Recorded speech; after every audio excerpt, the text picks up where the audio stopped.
All right, welcome to Friends in Faith. We continue our journey through the 10 Commandments, and tonight we're dealing with the 8th commandment. Thou shalt not bear false witness against thy neighbor. Now, traditionally, and it kind of drives me nuts that gets interpreted simply as don't lie. Well, yeah, don't lie is important, but there is so much more in here than just don't tell a lie. So you listen to the words, bear false witness. Well, that's lying, obviously. But the second part of it gets ignored too often, against your neighbor. Meaning, how do we hurt people with our lies? You know, we talk about white lies. Oh, it didn't hurt anybody, blah, blah, blah. But most lies do hurt people. It's the history of the 20th century into this century.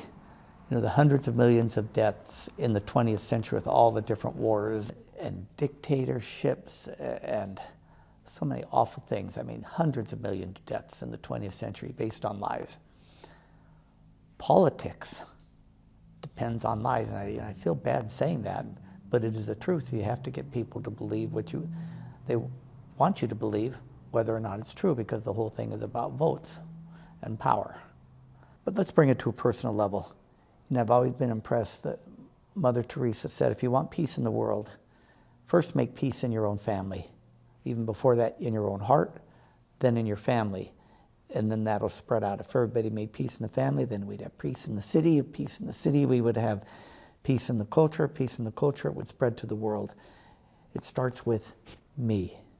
I think our biggest way that we break this 8th commandment today is on social media. Social media has become the home of breaking the 8th commandment. Don't bear false witness against your neighbor. And it's maddening. You know, I polled some of our students a week ago about what's the biggest cause of drama in their lives, and they're so involved in it, and one after another, after another, after another. What has been said on social media to them? But it's not just lies. Someone said to me once, a good friend said to me once, starting to tell me a story, and I said, stop.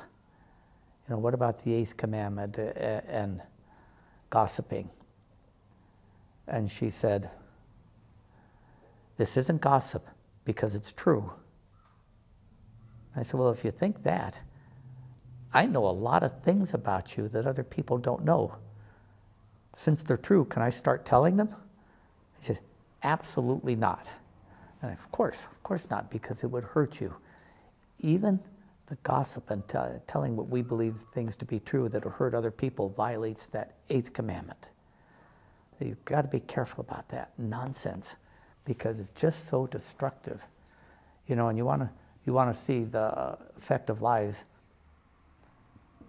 and gossip. One of the things we know now is depression and suicide among young people is at a level never seen before in our history. And why would we be surprised? You know, what have we taken away with them, with the things that we tell them are not true? We've taken away love of God. We've taken away love of family. We've taken away love of country. Taken away love of truth. And what have we put in its place? Social media, I guess. Nothing. Are you surprised that young people are getting depressed?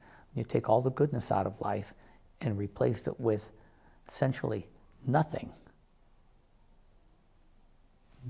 Then what would they have left? It's up to us to return to truth.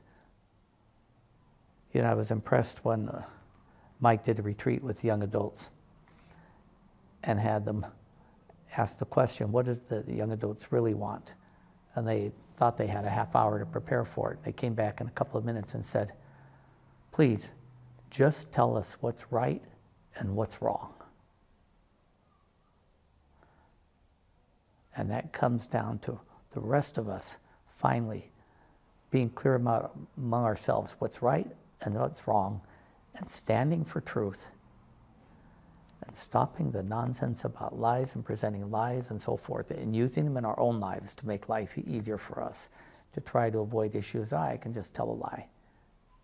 It hurts people, and that's the commandment. Bear false witness against your neighbor.